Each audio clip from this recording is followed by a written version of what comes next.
আসসালামু আলাইকুম শেখ ওয়ালাইকুম সালামতুল্লাহ। আমি সিঙ্গাপুর থেকে বলছি। আমরা সাদকায়ে জারিয়া হিসাবে দিই, সেগুলো আমাদের দুনিয়াবি কোনো সমস্যার সমাধান করে না, যেমন তা আমাদের অসুস্থতা, বাচ্চা হওয়া, রিজিকের বরকত, উন্নতি ইত্যাদি। কে বললো দুনিয়ার করে না? দিন দুনিয়া করে। সাদকায়ে জারিয়া শুধুমাত্র আমাদের মৃত্যুর পর কাজে লাগবে, ভুল কথা। কে বলেছি কথা?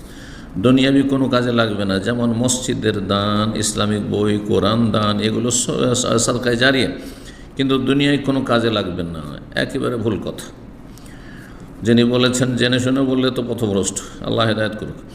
মৃত্যুর পর কাজে লাগবে, দুনিয়াতেও কাজে লাগবে ভালো আমল, আর আখেরাতেও কাজে লাগবে, কিন্তু আপনার আমার লক্ষ্য উদ্দেশ্য আখেরাত হবে, আল্লাহ সন্তুষ্টি। কখনো দুনিয়া হবে না। আমি নামাজ পড়েছি সুস্থ থাকার জন্য, আমি দান সাদকা করেছি সুস্থ থাকার জন্য, আমি রোজা রাখছি যা এই মনের এই দুনিয়ার আশার জন্য, আমি জাকাত দিচ্ছি আমার রুজির বরকতের জন্য, দুনিয়ার বরকতের জন্য না, আল্লাহ সন্তুষ্টি, আল্লাহ ফরজ করেছেন, অথবা এটি সুন্নাত, এটি নফল কাজ, আমি এই কাজ এই জন্যই করেছি যে আল্লাহ আমার উপর সন্তুষ্ট হবে, রাজি হবেন, আখিরাতের সম্বল হবে, তার সাথে দুনিয়াও, যাকে আল্লাহ দিন দেবেন দুনিয়াও দেবেন ইনশাআল্লাহ।